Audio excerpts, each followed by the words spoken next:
Yeah, so this morning I'm shooting almost everything handheld because it's so beautiful. Look in front of me, I have this again layer of trees. I'm just going to slightly compose somehow in the rule of thirds, and it's just enough to give some context. And if we want to create layers, we can use this bush here, which is much sharper, and then we have the forest there.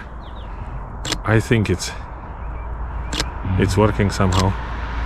It's doing magic for us. Similar here, there are those trees in the background, but you need some sort of a layering technique in order for that to make it work.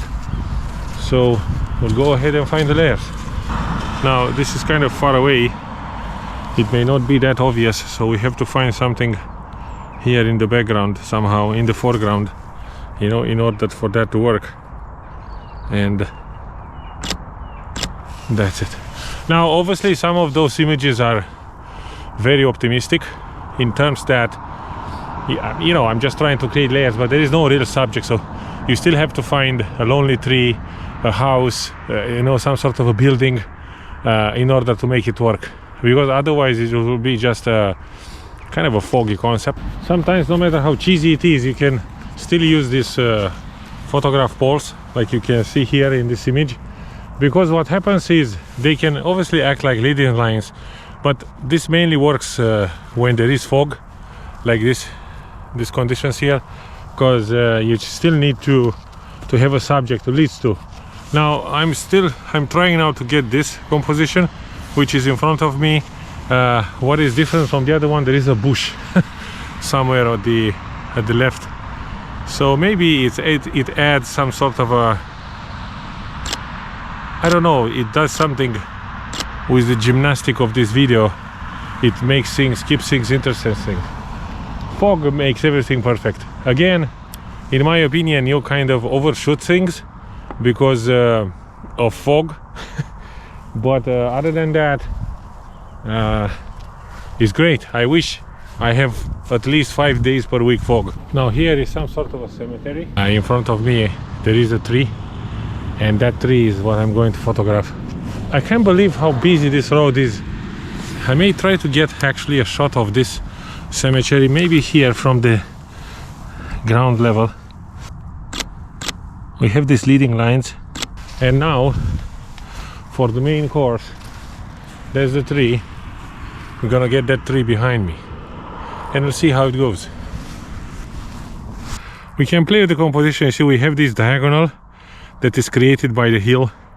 We can put the tree somewhere in the top part and get the shot. Now we can make a little bit wider, why not, and we get the other bush in the other piles of tree in the background just to create layers. We can also come closer a little bit, maybe. How about this one, boys? Very haunting, very beautiful, is it? Absolutely great. There are some trees here at the background, and this is what I came for. And maybe those graveyard stones as well, they can also make a good composition. I have to move down now and get some close-ups because the fog is very thick. This is definitely much better. I'm just trying to move around and get some sort of a pattern made by those funeral tombstones in order to you know, have them not superposed yet clear in the foreground, so I can play now with the background that will be in fog to create layers. I'm not sure now which one will work. I would much prefer, obviously, that type of a Celtic cross, maybe a diagonal. Maybe we can use this wall as well as some sort of a visual aid. There are a lot of possibilities. I'm inside now, and I have this composition in front of me with this wall that leads to some two lonely trees. Should be, ideally should be an odd number, but we get what we get. It's still fine. And I'm doing a composition straight on. I can also do something like in a diagonal fashion. I'm just playing around, and we'll move on and find something new, I guess.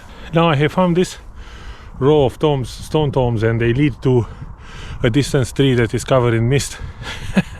I think it's working. Obviously we pay the respect for all the people that served in this country, but it's just maybe a photo in their honor, or but it's with an artistical eye rather than in a photojournalistic approach that I'm trying to get here.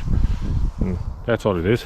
I think there's no harm. Just before I let you go, guys, I found another spectacular composition. Just behind me here there is a lonely tree in the fog. So without further ado, obviously I'm going to be photographing it because it looks absolutely fantastic. I just need to find some sort of a composition, but there is nothing, you know, there is a gradient behind it, so it definitely is going to work. There are actually quite a few of them, and I can use that tree, this little forest, you know, as a gradient as well. We'll see how it goes. Yeah, so I found another two, and if you look behind me, they'll be there. Two lonely trees. Again, everything works now. In front of me is the Emo courthouse, and you can have these leading lines leading to the house itself. I don't know how great that will look, but we can certainly give it a try. I'm more interested in this part of the composition, this forest here, micro forest, which I hope I can create some sort of a gradient. If not, we'll just have to look for something else. Now, what I have here in front of me is even better. There is a tree, but behind it you can see the forest. So now you can create layers, and you can use your imagination, use the leading lines, use whatever you have. I see other photographers tracks here, but here we just have to bypass this, leave no footsteps, because maybe other people wants to do the same, and then we'll take the shot. I have something else now in front of me. I have this tree, and that creates a frame into frame. Basically the branches are framing the smaller tree, and you can see it on the sides and at the top. I think it's very good, and fog is here. Obviously now I realize that nothing can actually beat snow. But that is, you know, asking too much for Ireland. It's okay, you know, it could have been a dull day and half of it could not be possibly done, but like this, I don't know, for some reason I like to pan this camera to look like a Michael Bay film. Why would that look like Michael Bay? I don't know, that's how it looks like. So yeah, frame into frame, diagonals, and what I'm trying to strive these days more and more is to shoot from a much lower angle, you know, ideally, because landscape photography is such a physical effort. Sometimes it's easier to shoot from the eye level, but actually it's looking much better if you lay the camera down on the ground. Lower is better. Yeah, what we have here, it's similar to Versailles Gardens in France. Not quite, but you can see the gradient, right? You can see the zone system in front of you.